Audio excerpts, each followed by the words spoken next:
This is Candid Conversations with Dr. Mayfield, a podcast that resources parents, families, and friends with tools to have important conversations about mental and emotional health. This podcast is brought to you by Mayfield Counseling Centers, helping you find clarity, hope, and purpose. Thank you for joining us on Candid Conversations. I am Trever Shirin, joined as always by Dr. Mark Mayfield, and really happy to be joined by two incredible guests this week. I am Denisa Suarez. I'm a sex therapist, and I work with my husband. We do therapy pretty much couple to couple. Yeah, and we love doing what we do. I am Jorge Suarez, Denisa's husband. And we co-host together a TV show actually called Divine Sex. In Spanish, though, it would be Sexo, Divino, on TV and Spanish Network, whatever that's called. It's called Enlace Network. Anyway, we're so excited to be here with you guys. Yeah, we're so glad to have you. We've had some conversations about sex, but I think this is going to be very fresh and different from what we've talked about, because there's some, like, I don't think we'll run out of things to talk about. No, it's gonna. So if you have kids listening, just let you know it's gonna be an honest conversation. So if your kids are in on the conversations and you are doing what you're supposed to as a parent and having age appropriate conversations, that's good. They can listen, but just in case, make sure that you are aware that maybe you listen to this with your spouse later. Good idea. I like that. We always talk about age appropriate conversations that you need to have with your kids, but sometimes parents are just freaked out about that. Like, so let's dive in if you're okay with that. Like, sure. Why do you think why is this such a taboo topic? Why are people so freaked out about talking about sex? Well, we've grown up in a very narrow-minded society. I think, especially like around church people, they have put a stamp on sex that is bad. Yeah. Sex is wrong. Sex is bad. You see so many like young people struggling because you grow up listening that you cannot even talk about it, whatever. Yeah. And then there's the day at the altar you say, yes, I do. Then all of a sudden it's fine. Right. So there's like a mental, there's like a mental adjustment that doesn't quite translate into, the right equation eventually, because they start struggling with sex issues from early. We don't normalize it. I tell moms, even when the babies are in the womb, start the same way that you try to have them listen to classical music and you talk to them, talk about sexuality when they're babies. This is your private part. Like have those little conversations. This makes us family, the fact that we get to be in this intimate setting, but we don't. Right. And all of a sudden they're learning things in school, or a friend show them something and how do we go back here? Or the typical lies, how did my little brother get in your tummy, mommy? And Yep. Hugs. Watermelon seeds. Yeah. And that's actually one of the topics that gets a lot of questions, because parents want to know, so how do we tell them? What's the truth? And there's different levels of telling the truth. Right. Daddy and I, like if he's a real little kid, Daddy and I love each other so much. And, when we come together, these kind of things happen. Yeah. And that is truth. Now, you're not being graphic. You're not being too explicit for a little mind, but you're kind of like giving them an idea. We need to come together for that to happen. Yeah. Well, something as simple as just teaching our kids the actual body parts. Right. And not being ashamed of, with the right names. With the right names. With the right names. Yeah. But little kids, they get a little erection, right? Because they start like sensing and whatever, responding. And some parents freak out. Yeah. Like, don't touch. Yeah. Like, oh my God. Well, what? I mean, let's just like rewire that brain and let's teach the right things at the right time, at the right age. So they start embracing their sexuality. I think it's important for us as parents even to start. Latina moms freak out like big time. And we can get so loud about it that poor kids get traumatized. Right. Absolutely.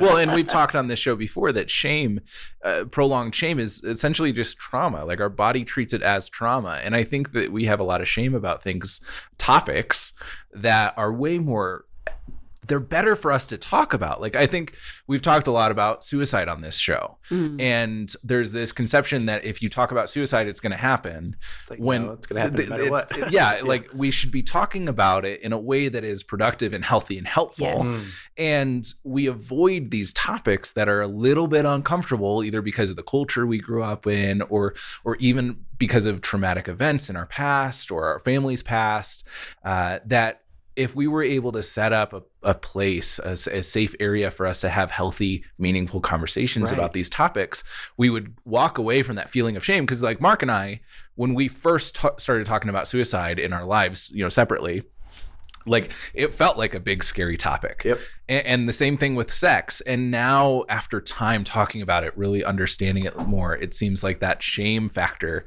is gone, and we're able to make those decisions about like, this is an appropriate setting, this is an appropriate way to talk about it, or this is, we need more of that, or this is normal. Like my dad and I have talked about this. If he had and again, he didn't have any model from his dad of how to talk to me about this kind of stuff, but the day that I was caught looking at pornography back in the early 90s, the dial-up stuff, it was pretty easy to find. Like, what's going on downstairs? Why is the phone not working? Why is the phone not working? What are you doing downstairs?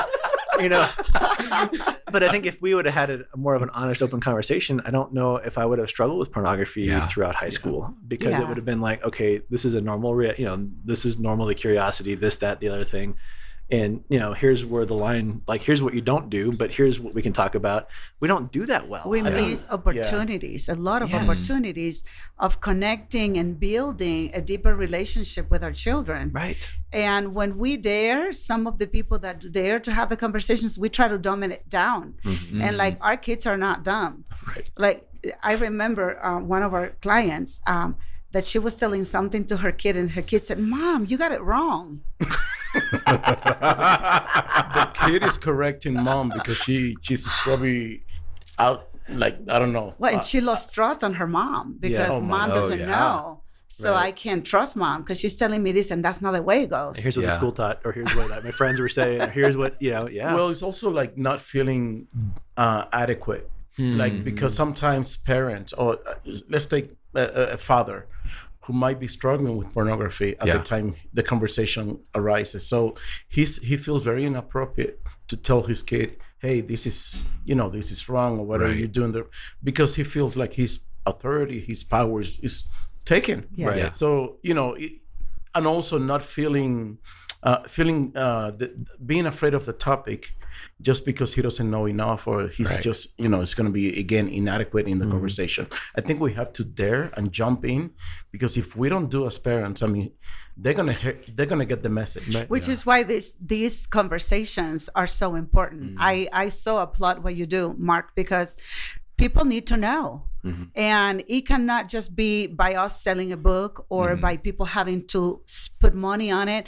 We need to have this information available to people. And modeled for us. Well, and modeled, but I think almost like, you've seen the Dummy's Guide to Economics, or whatever that books are, and the Barnes and Noble bookstore. The yellow ones. Yeah, the yellow ones. Like I think we almost have to approach it that way for a lot of people, because it is such a scary topic and a risk. Break it down. Like, how do I have these conversations? And I know you guys do that a lot, just in your practice, but also on your show and that kind of stuff. Like how do we begin even like having these conversations? I mean, as therapists, we can sit around here to the table and talk all the time because we're comfortable with this kind of stuff. But like, our listeners are probably going, this is all well and good, you're therapists, but what do we do? How do we begin? But there's so much ignorance here. I mean, in generally speaking, the culture, because sex has been such a kind of an odd topic to talk openly. And I think with the spread of technology and the exposure that our children, our upcoming generations are having to this topic, somebody needs to tell the truth, and that's why I think God is doing it in these days with our TV show, our practice, because the truth has to be told. The truth is the only thing that's going to set you free. So you may want to. I would choose as a parent, the healthy source. So that's what we're doing. Even people reacted to the title of our TV show, Sexo, Divino, Divine Sex. some reactions. The first post Believe it or on not, Facebook. The very first time that we started, divine. Only God is divine. So what are you talking about? A lot of Only God is divine. And who do they think they are? Like so a lot who created sex? God created sex, and He created sex as a great gift. As a snapshot of what intimacy is going to be like in heaven, or should be like in heaven. And to be honest, when we started doing like the shows and scripts and conferences, like preparing material for sharing, in my head, I kind of like doubted, like, how many things can we talk about sex? I mean, for how long are we going to be current? Until we started, and we would add Q&As at the end, or we would take it. Actually, I have piles of little pieces of paper from different conferences with all the questions people have. Yeah. So we've had an endless source of which one topics. Well, and I consistently think about the conversations that we have today that we've been having for millennia. And I think sex falls into that of, if we haven't found like the transcript that describes everything we need to know about sex yet, we probably won't in our lifetime.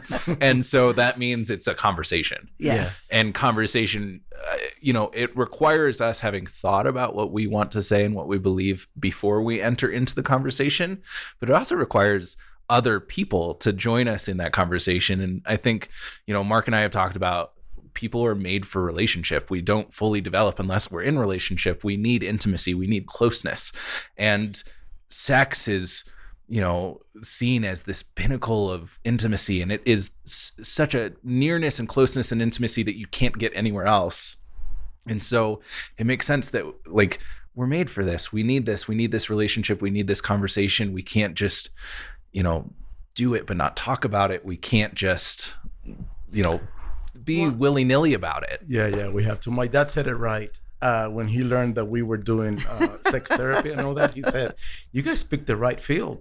As long as there's human life, right, you'll have a job. Well, Totally. I'd like to talk a little bit about this. I think some of the misnomers out there, because, I won't say the names, but somebody that I respect promoted, on a medium that advocated with a sex therapist that advocated for pornography watch and viewing in the marriage. Yes. And I'm sitting there going, no.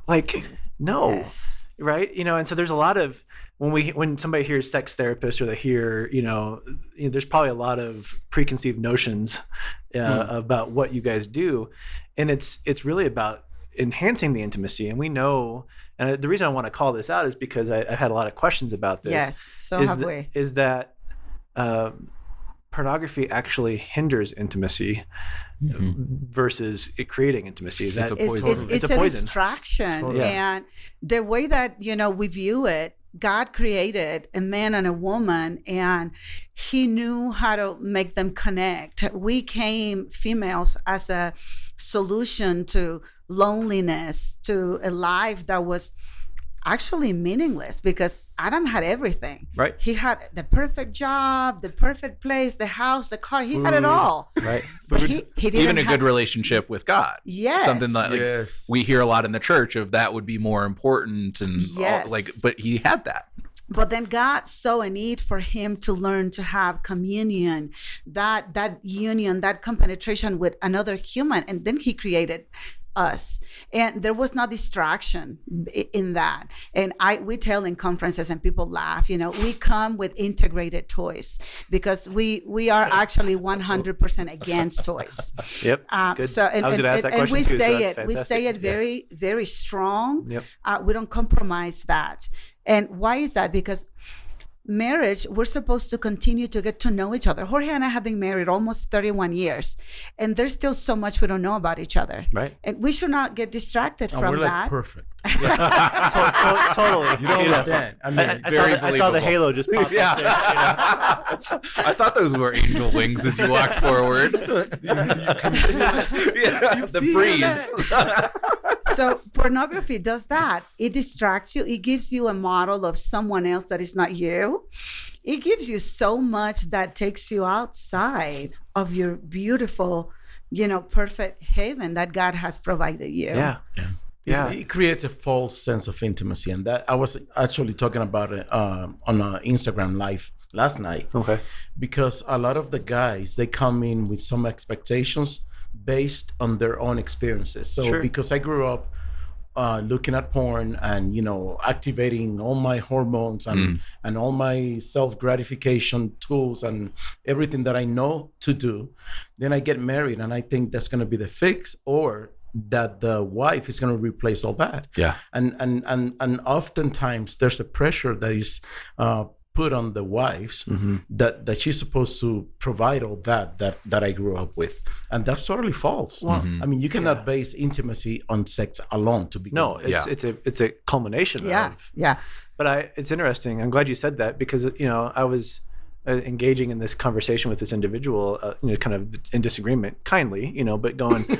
I said, "Do you realize that 90 to 95% of our couples coming into Mayfield counseling centers are some form struggling with misconceptions, misplaced expectations due to pornography, and their intimacy has ruined it." And, so it causes us to think, but, the mainstream culture, well, no, I actually would argue that now too. There's a lot of new books coming out from a secular perspective of the detriments of porn. With some science. And I love it. Yes. It's like, I believe that true science, well done, not with an agenda, always supports what the Word of God says. Amen. Totally. Yep. 100%. So it comes out when it's not manipulated, you see the truth. Yep. And, all of that stuff is coming out, it actually hurts your brain. It just, it does all these things. But part of what I see is we are so used to a microwave era. Sure. We want quick fixes. Yeah. We want it fast. And people don't want to work at their marriages. They look at our marriage and you guys have such a good marriage. It's a lot of work. I'm tired sometimes. Sometimes I wish we could take a break. But you know what? The reality of it is, it takes work. Just like anything good or worth having, it takes effort. I mean, you win the lottery and you look at the history, that money disappears. And they go bankrupt. Yes. They don't know what to do with it. But when you build your business slowly and you do this and wise move and you lost some and then you gain some, you know how to value that. And that's exactly what happens in a relationship. Well, when we talk about marriage being hard, I had this conceptualization of marriage, the difficulty of marriage a while ago. If you're doing it well, consistently, if you're working at it day in, day out, the hardness is kind of like the difficulty of walking around with gravity. It eventually, just because it's a way that you're operating. It's not something that I'm not consciously thinking all the time about how heavy the gravity is making me feel. Yes. And there are definitely times, if I'm working out, if I'm doing push-ups, when I'm doing certain things, I am acutely aware of that gravity. Smack your face on the floor. Right, exactly. Yeah, those are the moments where it's okay, gravity really sucks, and this is not an enjoyable work. Me. Yeah, exactly. Right. Good analogy, though. But it's not. If I'm walking down the street, it's not something that I have to consciously be working at, because it's become natural for my body to operate in this way. It's become natural for my spirit and my mind and my heart to work in my marriage. Which is why when you get married, it's not the solution for your tendencies or behaviors that are, addictive behaviors or whatever, but you have to remove pornography from the equation, because pornography isolates you instead of it doesn't draw you closer to your wife. Yeah. It pulls you away. You get into this bubble, and then all of a sudden you are experiencing your own, you're having your own experiences by yourself. Yeah. So integrating another human being into that takes some processing. And that's why therapy is important, because you have to, it's like Apostle Paul talked about renewing of our minds. Yeah. We need to go through the process of letting new information replace the old. No ways. Well, even just from a scientific standpoint, the fact that, our intimacy is imprinted because of oxytocin, right? Yes. And so when we're having sexual intercourse with our spouse in an intimate, safe setting, it increases that attachment. Yes. To that individual, imprinting, versus pornography, when we're imprinted to the image, it's the same stuff, It's biological funny you say stuff that, happens, because we teach a lot on oxytocin to our couples, because they don't realize how much we can be doing by little touch all day long, by watching TV, touching each other, by sleeping where we can touch our legs. And it comes an age that you don't want to touch too much. Like, you're getting cold and hot. I'm in bed, leave me alone. Yeah. But sometimes we're just doing nothing, whatever. Here, let's activate some oxygen. And we're just just holding hands. Right. Yeah. Just what spouses are supposed to do. Right. Come on. I mean, we need the touch. But we're not taught that, though. No. And we're intentionally teaching that because couples don't like the preparation for marriage courses that we see out there. They're a joke. They're horrible. It's a joke. And they stop as soon as you're married. Yeah, well, yeah. No, because that's preparation. and the only thing on sexuality that they have and we've taken a few trainings, okay, because we want to know the language that the church is speaking. Sure. And they go as far as have you had any traumatic experience? Right. Has there been some sexual abuse? No. Okay, then we're good. Moving What if on. there has been? Yeah. What do you do? We should go to. We see a lot of too. It didn't happen. No sexual abuse, but it almost did, right? But they don't consider it. I mean, No, that's nothing. Doesn't Okay, so we're qualify. good. Yeah, right. Or So it's even if you grow up in a family system where you never talk about sex except for the talk, and you it's hush hush, you're not supposed to do it until marriage, the whole thing we talked about at the beginning of the episode. And then even in marriage, The experience in marriage is, well, I can't be naked in front of my spouse because I'm never supposed to be naked. or the adage that that's all men think about and women don't like sex.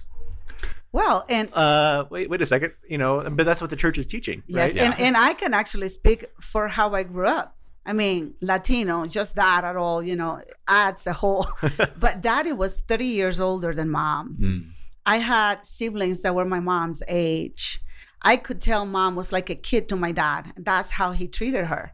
So, and we never spoke about anything that had to do with anything intimate or deep, about lies, about stealing.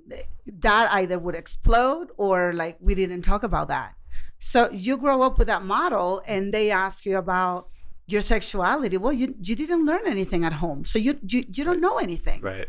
And we need to be mindful of when we're helping a couple. I wish we did more preparation for marriage therapy, because it would save people so much more later on. Well, most people don't come to therapy until something's wrong, right? And so, this is where I think the church is getting better, Yes. where they're advocating for marriage preparedness in a better framework. But most of the couples you probably see, the most couples we see at Mayfield, they had nothing on their purview that therapy was important until all hell's breaking loose. But then there's the couple, and then you expect certain behaviors and reactions and interactions that you're not planting any seed for that. So you expect to get gratification without investing yourself. So I'm talking specifically to the guys, right? Because then they come complaining to therapy, right? Like, this woman is dry. I mean, she's not offering anything. Yeah, but what are you offering that woman to nourish that relationship, to nourish that, there's got to be something there. Yeah. Relationship. Yes. Well, and so intimacy.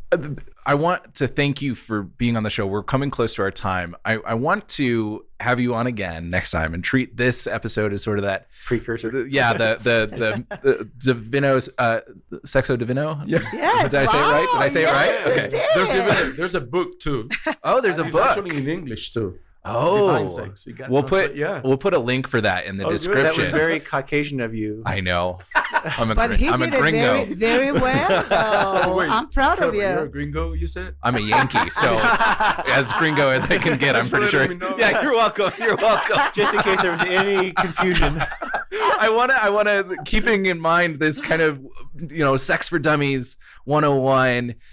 In the last few minutes that we have, I'd love to go around the table and just what would be your piece of advice for the person who's just starting to open up to this conversation? And then next week we'll be able to come back and dive into some more of the practicals for somebody who, okay, I'm ready. I'm at the action stage of change. what can I do? It's good. Oh, I love that.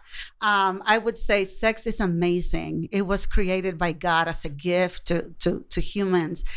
We're sexual since the minute we're conceived, and we should embrace our sexuality so that we're not afraid of it, and so that we can learn how God wants, us to handle it throughout our years. So I think that would be my thought. Yeah, I love that.